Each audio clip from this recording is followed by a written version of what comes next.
The storm raged over the desolate plains of Vultris 9, howling winds driving needle-like shards of sand across the barren landscape. Elliot Harper squinted against the biting grit, clutching his jacket tighter as he staggered toward the faint glow on the horizon. His ship, a rusting hunk of unreliable tech, was now a smoldering wreck buried somewhere in the dunes behind him. He had crash-landed less than an hour ago, and already the planet seemed eager to kill him. He cursed under his breath, adjusting the makeshift sling on his arm. The impact had thrown him against the control panel, leaving him bruised, battered, and stranded. Vultris 9 was not a place for humans. Few ventured here, and those who did rarely lived to share their tales. The planet was the battlefield of the Vultri, an alien species as terrifying as they were legendary. Towering warriors clad in jagged armor, they fought ceaselessly for honor and dominance, indifferent to the destruction they left in their wake. Elliot had no interest in alien politics or rituals. All he wanted was to survive. The light ahead, a faint, flickering orange, offered his only hope of shelter. If he could scavenge supplies, maybe even find a way to call for help, he might have a chance. As he crested a ridge, the source of the glow came into view. Flames licked the carcass of what looked like a Vultri war transport, its massive frame reduced to a mangled ruin. Jagged shards of metal jutted out at unnatural angles, and the acrid stench of burnt flesh hung in the air. Elliot hesitated, his gut twisting. The scene screamed danger, but curiosity, or desperation, propelled him forward. He picked his way through the wreckage, careful to avoid shards of broken machinery. Scorch marks scarred the ground, evidence of a battle that had left no survivors, or so he thought. A low, guttural growl stopped him in his tracks. Elliot froze, heart hammering in his chest. The sound came again, a deep rumble that sent a shiver down his spine. Slowly, he turned toward the source. Lying amidst the wreckage, half buried under twisted metal, was a Vultri warrior. Even in his wounded state, the alien was a menacing sight. His enormous frame was clad in shattered armor, dark ichor seeping from jagged wounds across his chest and arms. His face, partially obscured by a cracked helmet, bore an expression of fierce defiance, even as his body betrayed his weakness. Elliot's instincts screamed at him to run. Every story he'd heard about the Vultri painted them as ruthless killers, beings who valued strength above all else and viewed humans as little more than insects. Yet something in the warrior's eyes gave him pause. There was no malice in the alien's gaze, only pain and a flicker of something else. Pride, perhaps, or shame. "Great," Elliot muttered under his breath, his voice barely audible over the wind. "Stranded on a death planet, and I stumble on a 7-foot death machine. Lucky me?" The Vultri growled again, the sound weaker this time. His massive hand shifted slightly, as if trying to reach for something, a weapon maybe. Elliot raised his hands instinctively. Whoa, easy there, big guy. I'm not here to finish the job. Just passing through." The warrior's hand fell limp, and his head lolled back against the ground. Elliot hesitated, torn between self-preservation and a nagging sense of guilt. Leaving the alien here would be the smart move. The guy was probably minutes from death anyway. And even if he wasn't, there was no guarantee he wouldn't turn on Elliot the moment he regained his strength. And yet, Elliot glanced at the alien's wounds. Deep gashes crisscrossed his torso, and his leg was twisted at an unnatural angle. The Vultri's breaths came in shallow, labored gasps. He was dying, but not quickly. "Damn it," Elliot muttered, dropping his pack to the ground. "This is a terrible idea." He approached cautiously, pulling out a medkit he had scavenged from his ship. The Vultri's eyes flicked toward him, narrowing in suspicion. Elliot held up his hands, trying to look as non-threatening as possible. "Relax, I'm just trying to help. Not that you care, but I'm not really in the mood to watch someone bleed out today." The alien growled again, but it lacked the force to be truly intimidating. Taking that as reluctant permission, Elliot knelt beside him and assessed the wounds. They were bad, really bad. He had no idea how Vultri biology worked, but he figured blood loss was a universal problem. "All right, buddy," he said, more to himself than the alien. "Let's see if we can keep you in one piece."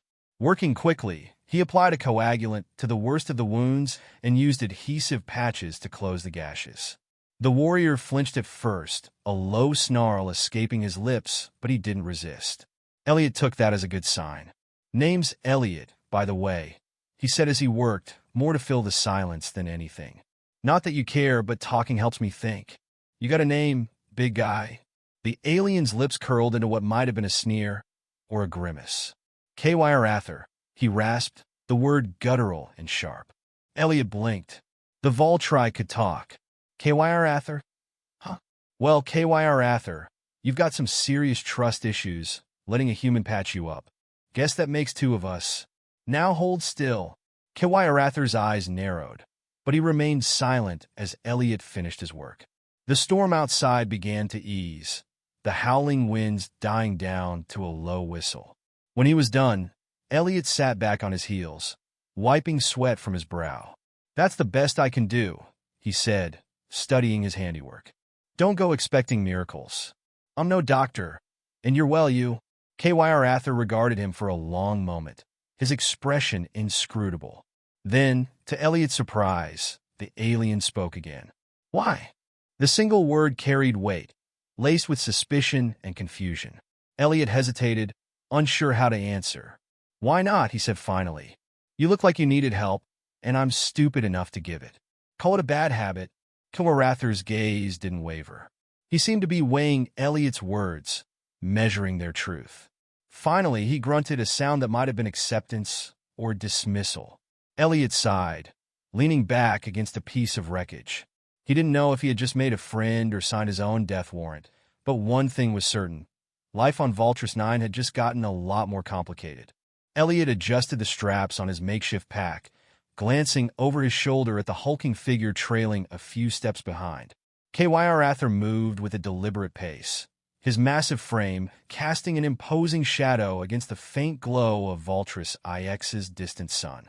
The Voltri warrior had regained some strength since their initial encounter, though his movements were still labored, each step betraying the toll of his injuries. They hadn't spoken much since leaving the crash site. The silence between them was heavy, punctuated only by the wind and the crunch of their boots on the rocky terrain. Elliot couldn't decide if the quiet was a blessing or a curse. On one hand, KY Arthur's stoic demeanor was better than outright hostility. On the other, it left Elliot's mind free to obsess over how utterly insane his situation had become. "You know," Elliot said, breaking the silence, "I don't usually team up with giant alien warriors. Kind of a new thing for me. But hey, first time for everything, right?" KY Arthur grunted, a sound that could have been acknowledgement or irritation. Elliot decided to interpret it as the former. The two had been traveling for hours, sticking to the craggy valleys and shadowed ridges to avoid detection. KY Arthur had explained, in his terse, clipped manner, that his former clanmates were likely hunting him. Honor-bound to finish what they started, they wouldn't stop until they either killed him or ensured his exile was permanent. Elliot had barely restrained himself from asking why KY Arthur's honor involved dragging a hapless human into the crossfire, but he figured it wouldn't earn him any favors. Instead, he focused on survival.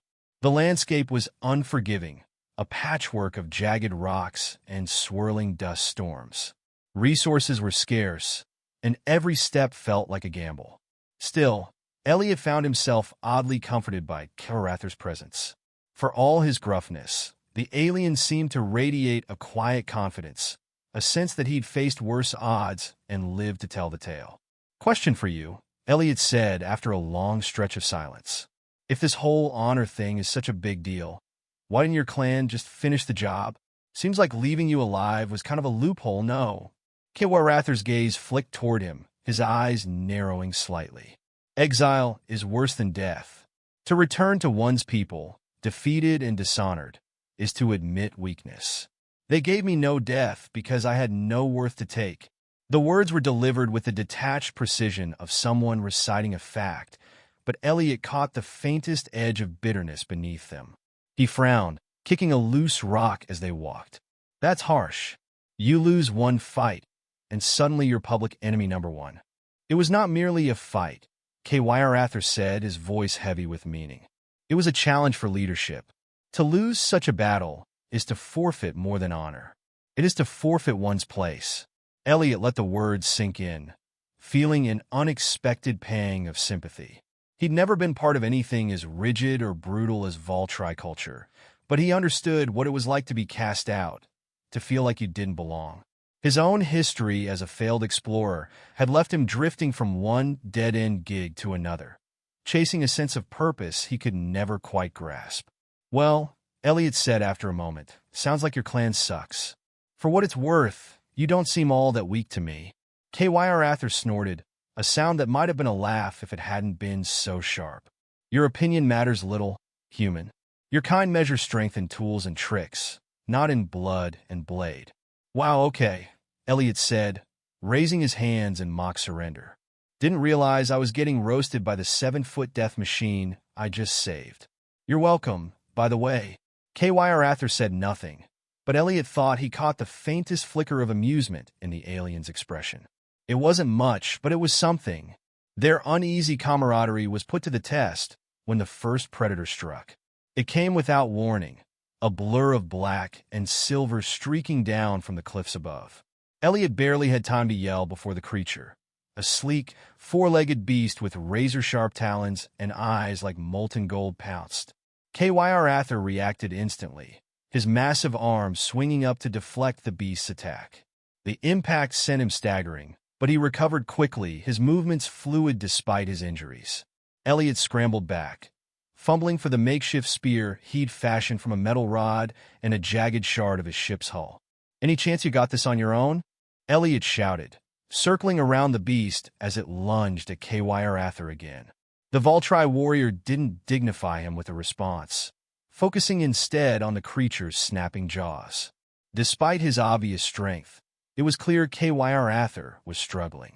His injuries slowed him, and every movement seemed to cost him more than he could spare. Cursing under his breath, Elliot darted forward, jabbing his spear at the beast's flank. The creature yowled, whirling on him with a speed that made his stomach drop. Before it could pounce, KYR Ather seized its tail and yanked it backward, slamming it into the ground with enough force to crack the rock beneath it. The beast writhed, screeching in fury, but KYR Ather didn't let up. He drove his fist into its skull with a sickening crunch, and the creature went limp. Breathing hard, Elliot stared at the motionless body, his hands trembling around the shaft of his spear. "Okay," he said after a moment. "That was not fun. Can we not do that again?" KYR Ather straightened, wiping ichor from his knuckles.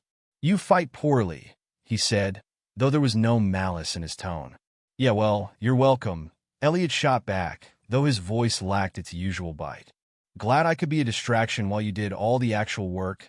KYR Ather regarded him for a long moment, then nodded. "You are not as weak as you appear." It wasn't exactly a compliment, but Elliot decided to take it. "Thanks, I think. Now, let's get moving before something bigger shows up."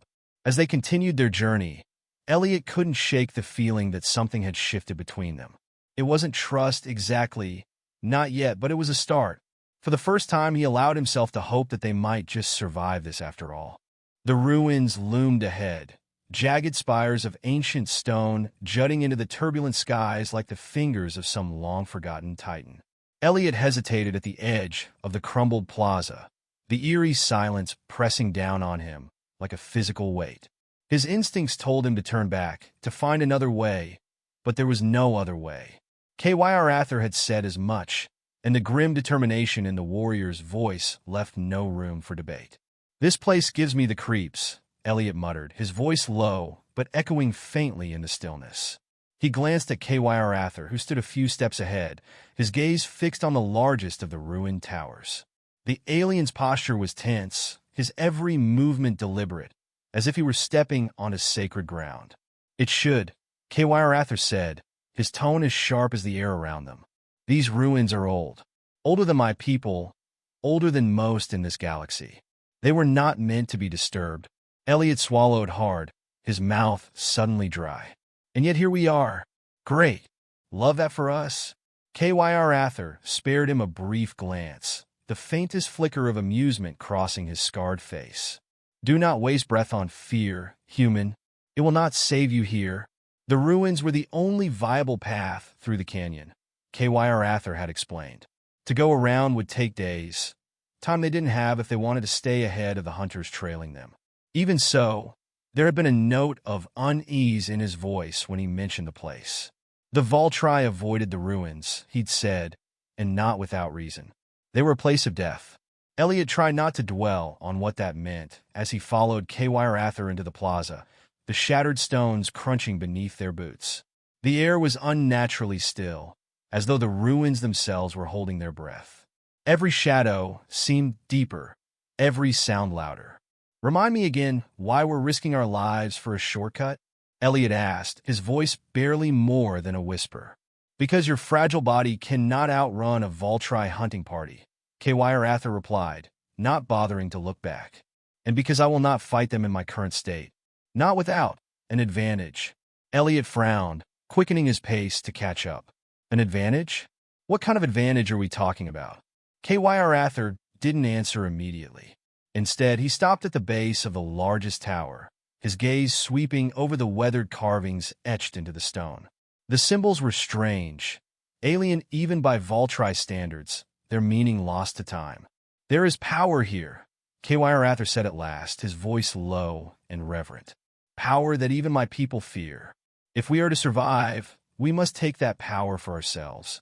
Elliot stared at him, his stomach twisting. "You're not seriously suggesting we mess with whatever this is, right? I mean, ancient, cursed ruins? That's basically asking to get killed in the most horrific way possible."